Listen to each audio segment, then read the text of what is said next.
Welcome back. And what in the world Liberty Finance is going on here? We are now hearing World Liberty blacklisted Justin Sun. This is after the launch of the World Liberty Finance coin and just more drama and more indicators that we are at the top of the market. Because again, this kind of stuff does not happen in bear markets. This stuff does not happen at the bottom of the markets. We are at the top. Okay, whether we're here already, whether it's in a month from now or 2 months from now or 2 months before, I don't know, but we are at the top, right? And so the top could last for many months. It could last for a year. It could last for many years.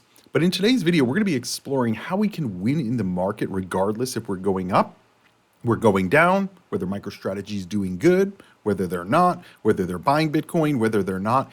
Guys, you have to remember, the bulls are going to win, the bears are going to win, but the greedy will get.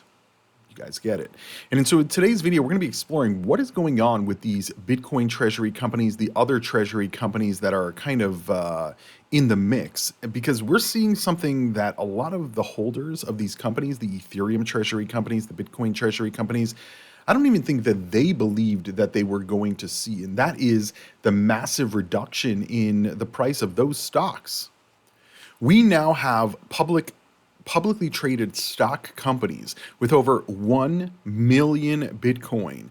And there's still people who are saying Cryptoviser, they're about to start buying. It's like, no, they have been buying for over a year now. And most of my viewers get it. And that's why I think most of my viewers agree that we are either at or near the top of the market, or it potentially is already past. But regardless, like it's close, right? The further we go, the closer we are to the bear market. And so we have to start thinking about that. And so let's kind of break it all down. Let's understand what's happening with Solana, what's happening with SWI, what's happening with Ethereum, what's happening with World Liberty Finance, and much, much more. We have a lot to talk about. And by the way, this video is not about the bear market or a rotation into the bear market. This video is about making money, understanding everything that's going on in the financial markets and in the crypto markets, and understanding where we are in the cycle. That's the key here. But make sure you guys are subscribed to the channel. We upload every single day. If you guys have been watching my video for any length of time, you kind of understand what my thesis is and probably have either an alignment with some of the thesis, or you completely disagree and you're just listening to say, Cryptoviser, you're wrong, you're wrong, you're wrong. But either way, I think that it's important to hear differing opinions and also hear kind of, kind of opposite what the sentiment in the market is. Because the sentiment in the market is everything is going up. And so we're going to break it all down. Give the video a thumbs up, hit that subscribe button. Let's get into it. So we are now seeing, right, 5% of all the Bitcoin in existence, or of the maximum supply, or both, is basically in the publicly traded companies' hands, right?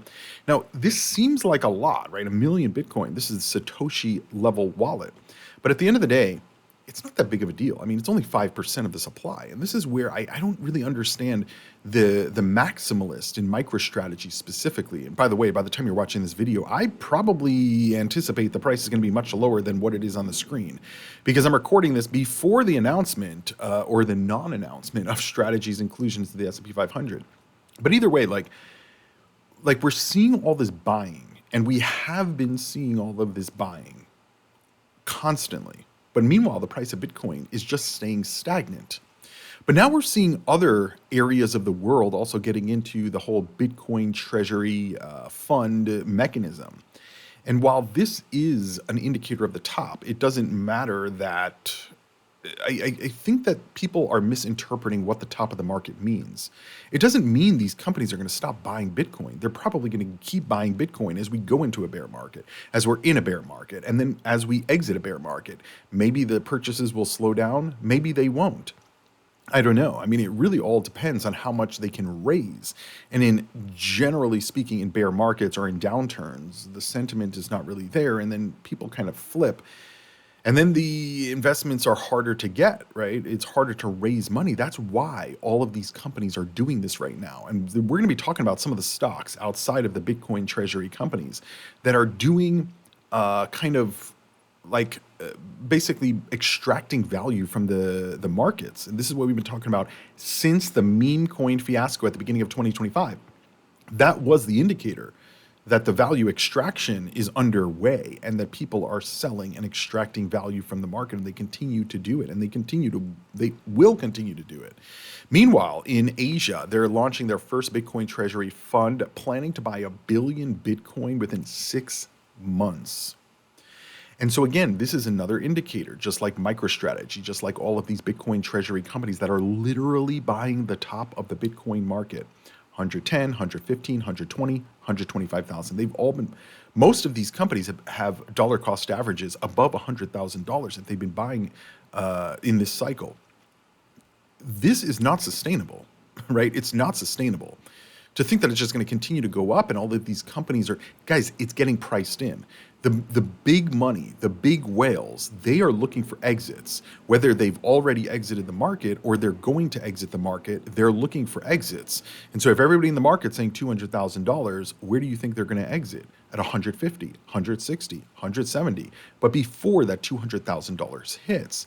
And knowing that there's still going to be a flow potentially of money as they're launching this fund, they're going to monitor, are they still raising money? Is MicroStrategy still raising money? Is MetaPlanet still raising money? Like, because once it starts to slow down, you're probably going to see all the companies slowing down in their raises and then in their purchases. And that could accelerate the move into the bear market, the liquidations in the market. And this is where us on this channel, we're trying to look for these opportunities, because this is the best areas or the best ways to make money. I mean, we've been talking about MicroStrategy's beginning of September timeframe for potentially being included in the S&P 500. And again, I'm recording this before that announcement or non-announcement occurred. I believe it's a non-announcement. They're not getting included in the S&P 500, but this has been priced in. And so either you took action on that or you didn't, either believing that it was going to get included and taking action in the MicroStrategy stock, or going on the opposite end of that trade. And there's people who went short, there's people who bought puts, people who got into inverse ETFs, or just stayed out of the trade, right? And that's all and by the way, the cope on social media is crazy. Like, people are like, if you sold and you haven't rebought back now at these lower prices, I have no faith in you as an investor. And it's like, I don't really care. Like, I'm investing for me, not for your for you having faith or trust in me as an investor. Like, I don't care. And by the way, this channel is about making money, right? I lay out my thesis. You can agree with it or disagree with it. Either way, that's fine. But then what are you doing with that information, right? If you're like, no, Cryptoviser's an idiot, Bitcoin has not topped out, we're going much higher. Well, are you taking action in your portfolio, or are you just passively sitting by and watching the market in front, right? Because remember, we have to trade the market in front of us, not the market that we want. Meanwhile, I want to show you this. This was from November of 2024, basically a year ago. By the way, at the top of the market. Top of the market. November 2024, end of November 2024. This user, who's a Bitcoin maximalist, head of Bitcoin strategy at H100 Group, he wrote, and that's a wrap. MicroStrategy closes above $387 with a market cap of $89 billion for the NASDAQ 100 snapshot. Official inclusion announcement is on December 13th, and then the fund rebalancing is on December 20th. And so they were talking about this last year in the NASDAQ 100. Was MicroStrategy included? I don't think it was. And so this is continuing to go on and on and on and on and on. But even if it is in the S&P 500, this was literally the top of the market. And so, inclusion or not, this event is the buy the rumor, sell the news event. And so, again, you can either buy the rumor, sell the news, or you can go opposite the news and bet against the stock, which a lot of people have been doing, right? Jim Chanos is a perfect example. He believes that he's doing exactly what Michael Saylor's doing, which is selling MicroStrategy stock to buy Bitcoin. And that's exactly what he's doing. He's just selling short. So this is a very interesting kind of scenario that we continue to be in, where the bulls can't even see, wait, the last time everybody was anticipating inclusion in one of the stock indices, and it was kind of like people are just like, oh, it's just going to happen now. We don't have to worry about it because now it meets the criteria. So if you meet the criteria, you're automatically in. It's like, well, you can play basketball, but that doesn't mean you're in the NBA, right? You can play basketball really well, but that doesn't mean you're in the NBA. Like, you have to be in the top tier, and have somewhat of intelligence, I would imagine, to understand how the game is played and all of that other stuff. So just because you're qualified to be a basketball player doesn't mean you're going to be in the NBA. The same way that just because MicroStrategy meets the criteria doesn't mean it's going to be in the S&P 500, especially with all of the risk. But again, this is sentiment in the market, right? The bulls, they can't even see this. The bulls can't even see last year when they were doing this that it was the top of the market, that event marked the absolute top of the market. And so this is why, like, you have to kind of zoom out and look at everything. Now, again, this is about making money. So understanding what Bitcoin is doing and believing Bitcoin is topped out or very close to being topped out, we got to really look at Ethereum, because Ethereum has already hit an all-time record high of just under $5,000. That may be it, right? A lot of people are anticipating that it's going to go much higher than that, but we have to look at the data. We have to look at the statistics. Why did the price come down? Why did it not go above 5,000? Well, Ethereum staking entry queue surges to a 2-year high as institutions accumulate. Now, we've talked about this recently on the channel, the validator queue. You can go to validatorq.com to find this info. And effectively, what we were seeing was a massive exit in staking. And there was some entry, but the entry was less than the exit. And remember, this is a 2-week time frame to exit the staking and then to re-enter the staking mechanism. And so I've been telling my viewers, like, we have to monitor the exit and monitor the entry. Right now, the exit is bearish because we know people are exiting staking to sell. There's really only 2 reasons you would exit staking: 1, to sell, or 2, to use your coin in something else like DeFi or other types of things. But you can do that with liquid stake tokens. So there are other mechanisms for doing that. And so when we saw over 800,000 Ethereum in the exit queue consistently, day after day after day for multiple weeks, that told us that there are people selling, which kind of lines up with the Ethereum treasury companies buying.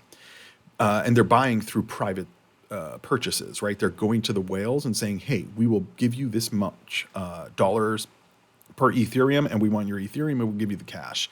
And they're doing it private off-chain transactions for the most part.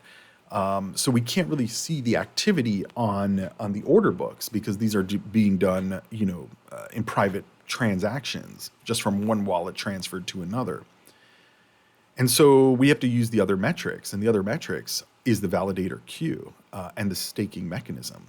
Now what we've seen is a flip where there's more entering than there is exiting, and that goes very in line with our thesis that if the exit queue, or I should say, if the entry queue flips the exit queue after that 2-week time frame, then it was likely that the unstaking was from early investors or developers or just whales selling their coin to these institutions, and then the institutions are restaking, because the institutions, all of these Bitcoin or Ethereum treasury companies, have told us that they are going to stake to make the Ethereum that they're purchasing actually productive, which is unlike what the Bitcoin ecosystem is doing, because the Bitcoin in these treasury companies is stagnant. It's not active. It's not bringing any cash flow or generating any yield for these companies, where the Ethereum ecosystem it is. And so it seems a little bit bullish to me. And I do anticipate the overall market to dip, right? And this goes with housing, with the stocks, with crypto. Like, everything is at all-time record highs right now. Everybody's anticipating the Federal Reserve cutting rates and aggressively cutting rates, and I don't think they're going to. I mean, even if they cut rates in September, 25 basis points is already baked in. Even maybe 50 basis points is already baked in. Baked in equals priced in the market. And so if they only do that and they're like, we're going to continue to monitor data before we make another decision, well, that's going to be pretty bearish for the market. And so on these downturns, this is where you have opportunity. But you have to be careful, because again, if we are at the end of the cycle, if you buy on the dips, these could be bear traps. And this is what we've been talking about with Bitcoin specifically, because there is a puff of air under these Bitcoin treasury companies, under MicroStrategy, with these positive MNAVs. The MNAVs will compress 100%. Will it be because the price goes up and the stock stays the same price? Will it be because the price is going to go down and the stock is going to go down, a combination of the two, or multiple different scenarios at play? Probably multiple different scenarios at play, but the bottom line is the MNAV will compress. And this is going to put some pressure on the Bitcoin thesis. And also, the Bitcoin is non-productive, unlike Ethereum. But again, more Ethereum is going into the validator queues, meaning we know that the sales that are going on are to the institutions. It's not just people, just massive selling. So that is still bullish for the overall market. But we have to understand what else is going on because you have to be careful, right? Again, this video is going to be about making money, but you have to be careful because there could be bear traps. I think right now the MicroStrategy trade is a bull trap. I believe the MicroStrategy trade right now in the $200 to $300 range is a bull trap. Anything above 1 MNAV is a bull trap because, again, they're going to keep raising money through selling shares in the open market, which is bearish for the coin. The MNAV is bearish. Bitcoin narrative is kind of slowing down. And this brings us to Ethereum, right? Because if we look at the Ethereum treasury companies, these stocks, right? Look at SharpLink, $14. When they first made the announcement of becoming an Ethereum treasury company, $80. It then went back up to $36, right? So we went to a high of $80 and then another high, basically half of that. And we're much lower now. Is this a buy? A lot of people would say yes. They're going to say this is bullish, this is bullish, this is bullish, buy the dip, buy the dip, buy the dip. But these charts are very, very common in appearance. They look like pump and dumps. And generally speaking, these kind of pump and dump things, they seem very bullish, right? They're buying Ethereum. Ethereum just hit all-time record highs. It has underperformed Bitcoin this cycle. But that doesn't mean that the guarantee is there. And now I think that a lot of the Ethereum bulls are going to fall into the same trap that the Bitcoin treasury bulls fell in. And we could go much higher for sure. I mean, I'm generally speaking more bullish at this period of time on Ethereum than Bitcoin. But I still think it's a risk because everything follows Bitcoin. But these are definitely stocks to watch. SharpLink, Bitmine Immersion Technologies, right? BMNR. This is Tom Lee's, the largest Ethereum strategy in the world right now. But you have to remember, they're still selling shares in the open market. And they're going to continue to do that if the liquidity is there to buy as much Ethereum as possible.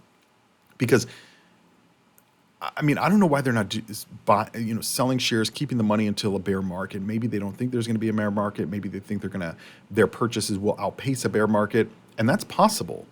But I remind you that if you look at the Bitcoin treasury companies, take Kindly or Nakamoto, NAKA.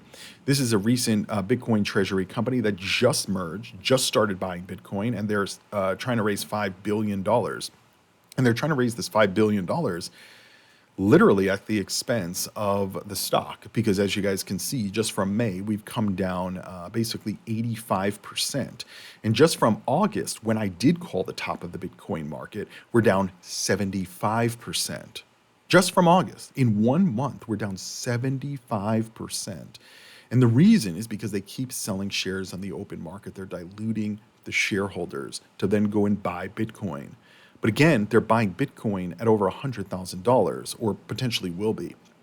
And so if we go below 100,000 and the price is already suppressed this much due to the selling of those shares, and then Bitcoin goes down, well, that was a bad trade. I mean, it's literally a bad trade. If you're selling shares on the open market and the stock price is going down, and then you go buy an overvalued asset and the price goes down, you should have never made the trade to begin with, because the stock price would have been higher just based on the no selling and no buying an asset that was overpriced and now underwater. People are not thinking about this. But again, there's opportunity here. There is opportunity because we know this. And if these companies do make it through the bear market, which I hope they all do, but if they do make it through the bear market, into the bear market, right? Well, doesn't that give us an opportunity? Because one, the stock price will be so suppressed. Number one, because of the selling of the shares. Number two, because of a potential bear market and the price of Bitcoin cratering, potentially in half or even lower. And that would probably be a good buying opportunity, right? Because if we can identify, let's just say the bottom of the market is $50,000, right? And so kindly goes down to $1, and then before the price even drops to 50,000, and then the price drops to 50,000, it's going to under a dollar. So if you buy it, let's say 50 cents or 70 cents, literally. And by the way, there's going to be a lot of people that are not going to be able to do this. And the reason they're not going to be able to do this is because they've taken no profits in the bull market. They haven't rotated out of any positions, whether winning or losing. And so in a bear market, everything across the board loses. And so they're going to be underwater. They're going to be fully deployed and fully underwater. And then they're going to have no money to buy this at 70 cents or 50 cents. In the last cycle, we did this with Core Scientific. Core Scientific literally went into bankruptcy. The price went down to 5 cents. And it went up to 50 cents before they even got out of bankruptcy. So it 10x'd from the bottom to 50 cents. And then after they came out of bankruptcy, it went up even higher. But there were a lot of people who couldn't make that trade because they had no money, because they were underwater and they were fully deployed, because they were so bullish and they couldn't see the signals. And so that's what I'm looking for. I'm looking at these companies like SharpLink and saying, wait, SharpLink, BitMine Emergent Technologies, these stocks have come down precipitously. And they're probably in a bear market going to go down even further, right? Especially if the underlying asset, Ethereum or Bitcoin, whatever they're holding, goes down in a bear market. But that's a buying opportunity, and potentially a more leveraged buying opportunity than just buying the underlying asset. Because especially if they go into a negative MNAV, if they go into a negative MNAV, the likelihood that the stock goes up and we get a back up or above one MNAV is highly likely. But again, you have to prepare for that. That way, at the bottom of the market, you're not like, oh my God, this is kindly 70 cents, kindly 50 cents. How did this happen? How did this happen? Oh my God. Instead, you're like, whoa, we hit the target. Now let's buy, or let's monitor the situation. We're also seeing Bitcoin mining companies starting to pump precipitously to the upside. You can see here Iris Energy from May until now, we're up 432% in 6 months. 400%. Okay, let's compare this to MSTR. I just want to show you guys. And by the way, I'm not even holding IREN.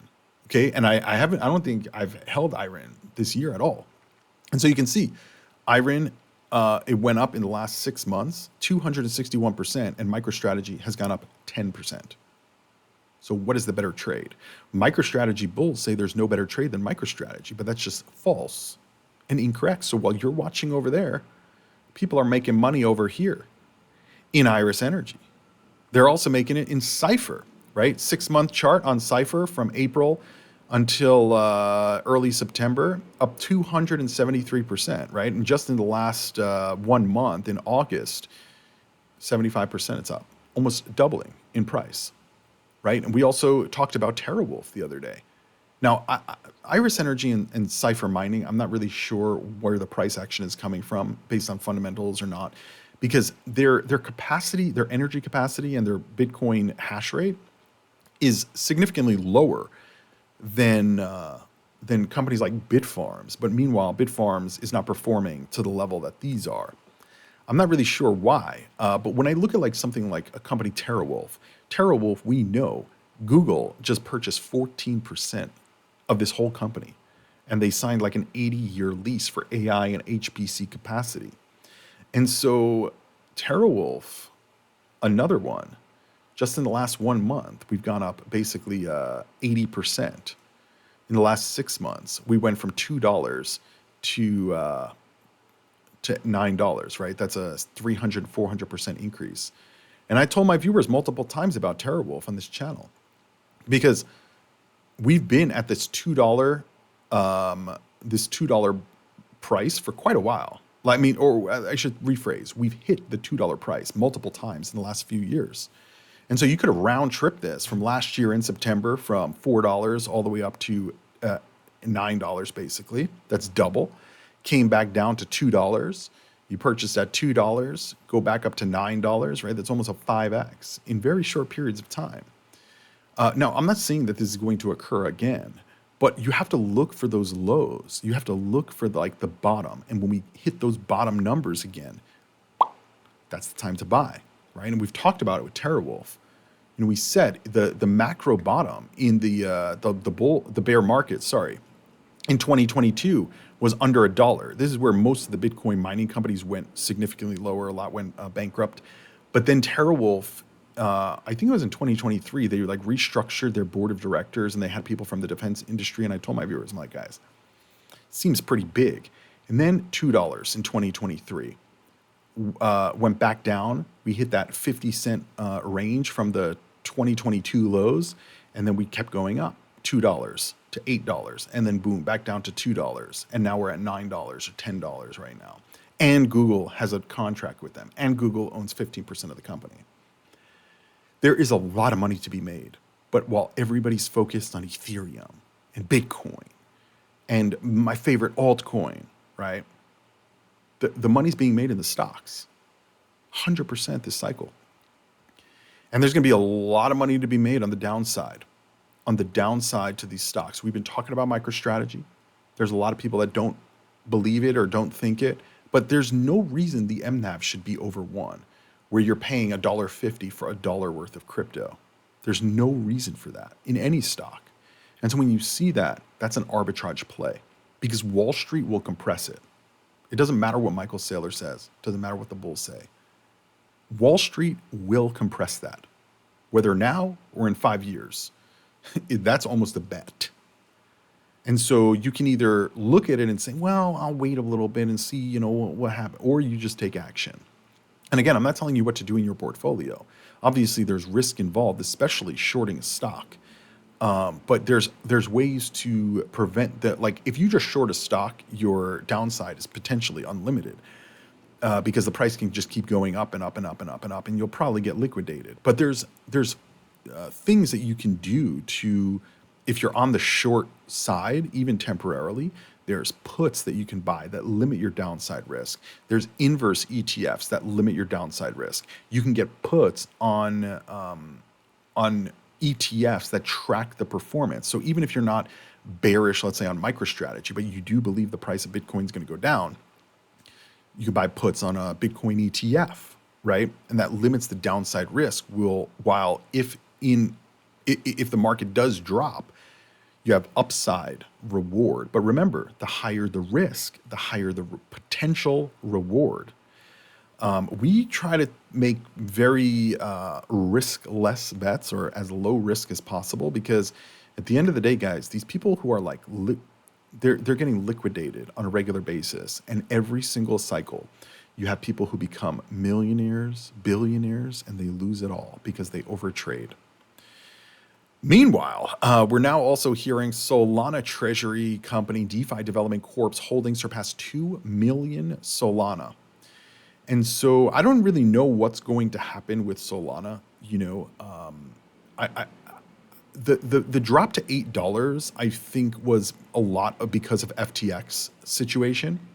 And so that $8 bottom in the bear market, I don't think that it was a real true bottom for Solana. I think a lot of it was fear. I mean, even on this channel, we thought it was going to zero. Like we thought it was over after FTX. But clearly a lot of the billionaires had enough money still in it that they were willing to kind of push it up. But again, what has Solana created this cycle? No new great technology. It doesn't solve any of the blockchain problems. All they've really brought us was meme coins and celebrity coins. And we're about to get into that in just a minute. But again, DeFi Development Corp is following the same track as all of these treasury companies because all of them are extracting value from the market. They're extracting value by selling their own shares to then go buy the crypto. This is the big thing of the cycle. I mean, these companies may never recover and they may not ever have a 1 MNAV, because again, why would you buy a stock that holds the crypto that if the company goes bankrupt, you may not even get access to that crypto? Or you could just hold the crypto yourself. And I think with more and more banks and more access to these crypto products, it's going to be less and less. These companies may not even be around in a few years. I mean, it may be it's a test right now, but it may become a failure because an ETF is probably a better, And by the way, remember when MicroStrategy began buying Bitcoin, there was no such thing as a Bitcoin ETF. And so now there are Bitcoin ETFs. There's going to be a Solana ETF, an XRP ETF. All these cryptos are going to have ETFs.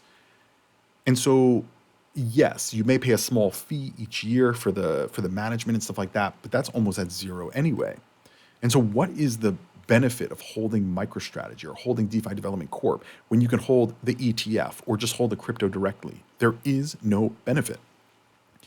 And this is why I think the MNAV is coming down. This is why I think that the MNAV of some of these companies will be under 1. And it doesn't matter what the bulls say. The bulls are trapped, right? The people who are holding these stocks are trapped if all of what I'm saying occurs. And so there's a way to play that. Now, are they going to go away? Probably not, especially in Ethereum, because they're going to be doing stuff with the Ether. They're going to be earning yield. Maybe they'll do a dividend. Maybe they'll buy more infrastructure. Maybe they'll lend. I mean, there's so many other potential opportunities. But again, where are we in the cycle? Well, World Liberty Finance recently launched their first coin. And while I think that it's great to see, there's drama already.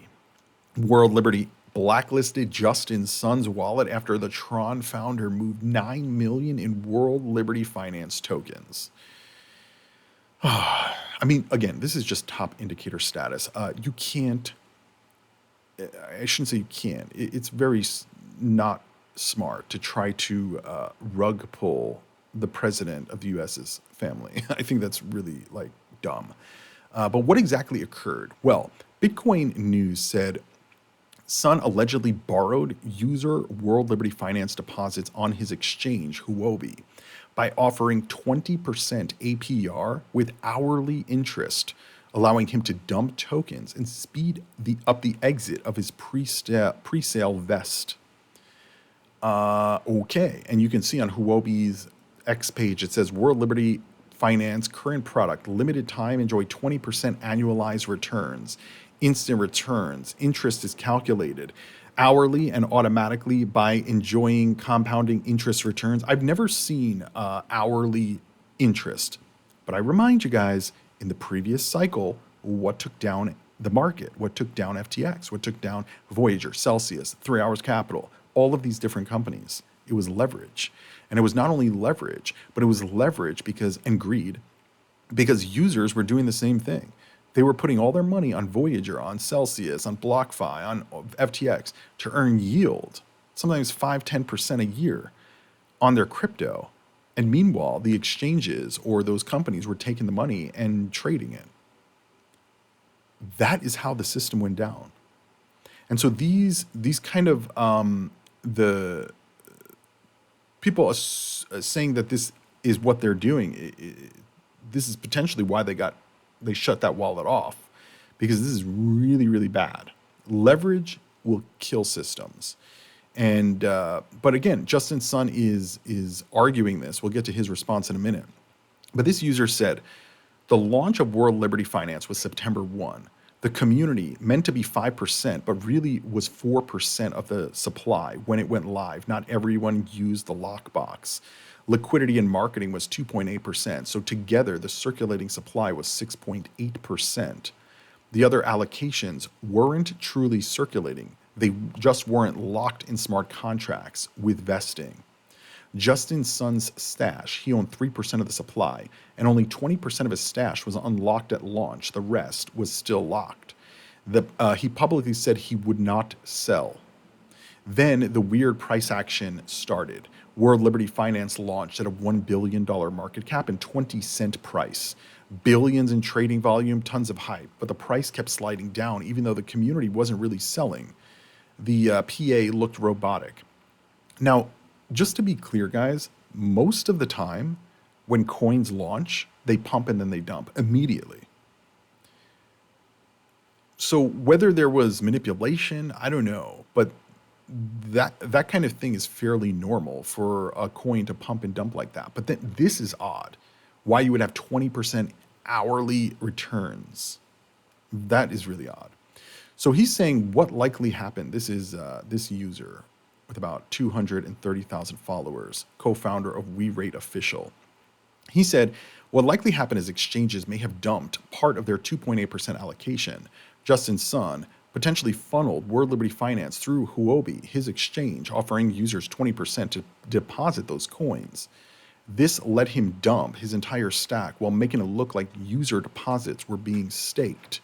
He was going to fill the gap in user tokens with his own stack when too many sold or withdrew. And then the fallout as Sun got caught. Reports say he used user deposits to dump his personal tokens that were still locked for a while. His address was frozen, and retail realized they were exit liquidity. Now, Justin Sun refutes this. And personally, I don't know why. I don't think that he would have an incentive to do this unless this was like normal operating procedures for these exchanges. And it may have been. I mean, again, FTX, 3 Hours Capital, Void, all of these companies were doing that in the previous cycle. And so because Huobi is an overseas exchange, maybe they're still doing that. Maybe that's normal, right? But I don't know why it makes no sense that, sorry. I don't know why, what incentive he would have to do this to the president's family's coin. But he wrote, to the World Liberty Financial team and global community, as one of the early major investors in World Liberty Financials, I've contributed not only to capital, but also to trust and support of the future of the project. My goal has always been to grow alongside the team and community and to jointly build a strong and healthy World Liberty Finance ecosystem. However, during the course of operations, my tokens were unreasonably frozen. As one of the early investors, I joined with everyone. We bought in the same way, and we all deserve the same rights. I love and respect every member of the community. Tokens are sacred and inviolable. This should be the most basic value of any blockchain, and also what makes us stronger and more fair than traditional finance. I call on the team to respect these principles, unlock my tokens, and let's move forward together to the success of World Liberty Financial. I believe that a truly great financial brand must be built on fairness, transparency, and trust, not on unilateral actions that freeze investor assets. Such measures not only violate the legitimate rights of investors, but also risk damaging broader confidence in World Liberty Finance. Yikes. He also said, our address only carried out a few general exchange deposit tests with very small amounts, followed by an address dispersion. No buying or selling was involved, so it could not have possibly have had any impact on the market. So I don't know what went on here. Obviously, this is, not great for World Liberty Finance or for Justin Sun. But again, these things don't happen in the bear markets. They only happen towards the top. Whether intentional, whether just misinterpreted, or whatever the situation, it doesn't matter. These kind of events, and it's not just one event, it's all of these things combined, lead to a very bearish environment in crypto. I mean, literally all year, I've seen headline after headline. Trumps are making billions on crypto venture while people lose money. And it's like, that's if you're involved in that. Like, if you're not investing in World Liberty Finance or in that or that, like, you can utilize them as a guide, right? We've talked about World Liberty Finance's portfolio and what they're buying and selling. One of those coins was Aave, and Aave has done extremely well this year, right? It went from $80 to about $400, and then it's been wavering between $100 and $300 in the last, I would say in the middle of 2025. So there's definitely a lot of money to be made there. And that's, again, what this channel is about. But again, I generally on this channel, we don't invest in new coins. We don't invest in new companies. A lot of people did. A lot of influencers did. A lot of influencers bought SharpLink, Bitmine Immersion Technologies. And they're not seeing what's going on with MicroStrategy, with the dilution. They're not even seeing what's happening in their own stock with the dilution. And they're not understanding. What I've realized is most people don't understand how the ATM works, and that if they just keep selling on the open market, which they're all doing, because the liquidity is there, you are the liquidity. You are the exit liquidity if you're buying these things. MicroStrategy, SharpLink, DeFi Development Corp, World Liberty Finance, all of them, you are the exit liquidity. Those influencers that are telling you to buy at $125,000 or $110,000, are they buying? Have you seen their wallet? Have you seen their purchases? Because I would imagine they're not. And if they are, I mean, makes no sense to be buying at all-time record highs and be the most bullish at all-time record highs. That is the indicator.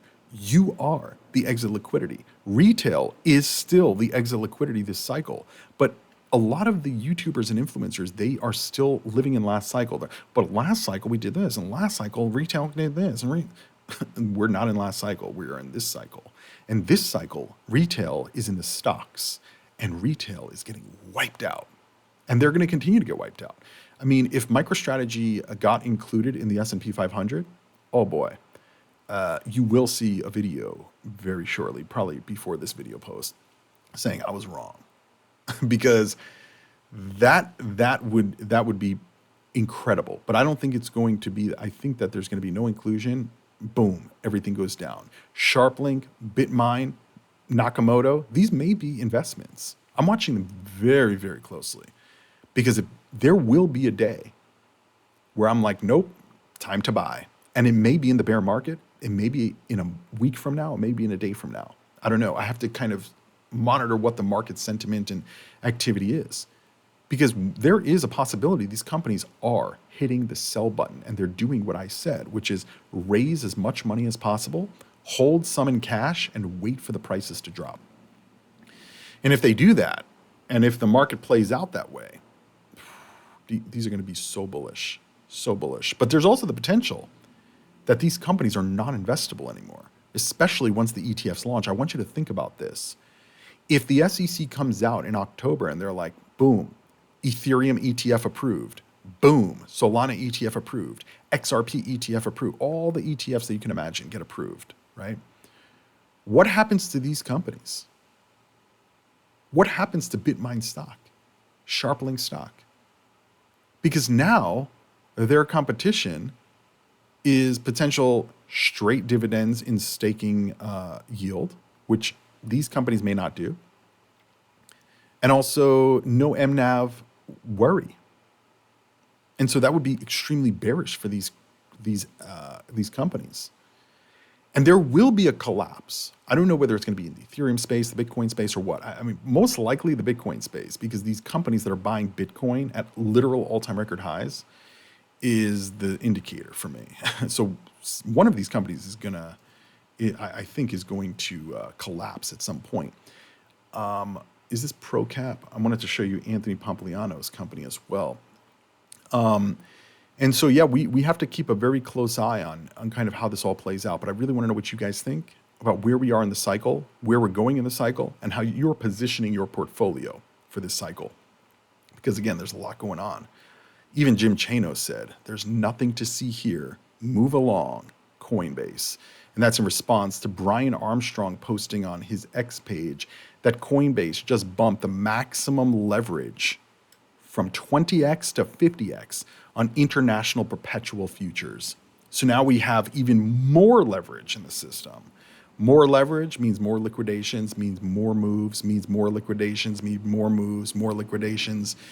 And typically at the end of a bull cycle, that's what you see. You see people want more leverage because they're losing in their positions that they keep betting on, and they want to double down because, this is the last dip before the pump. This is the last dip before the pump. I've been hearing that all year. And guess what? Bitcoin hasn't pumped again. It may, but they keep saying this is the last dip. This is the last dip. This is the last dip. Once we get over this curve and complacency phase, the dips will not stop. And we may already be in that place. How long it's going to last, I don't know. But once the dips start, there's no floor. It's just a puff of air. So, yeah, I think the key indicator is going to be these Bitcoin treasury companies this cycle. That's going to be the key. I don't think it's going to be the ETFs. It's going to be the treasury companies because they're all over leveraged. And there's a lot of people underwater in their stock. So we'll have to wait and see. Anyway, let me know what you guys think. Don't forget to give the video a free thumbs up. Hit that subscribe button. That way you never miss a new video. We upload every single day on this channel. And hopefully giving you guys great info that you can take, make your own investment portfolio, and make money in these markets. I'll see you guys in the next video. Crypto on.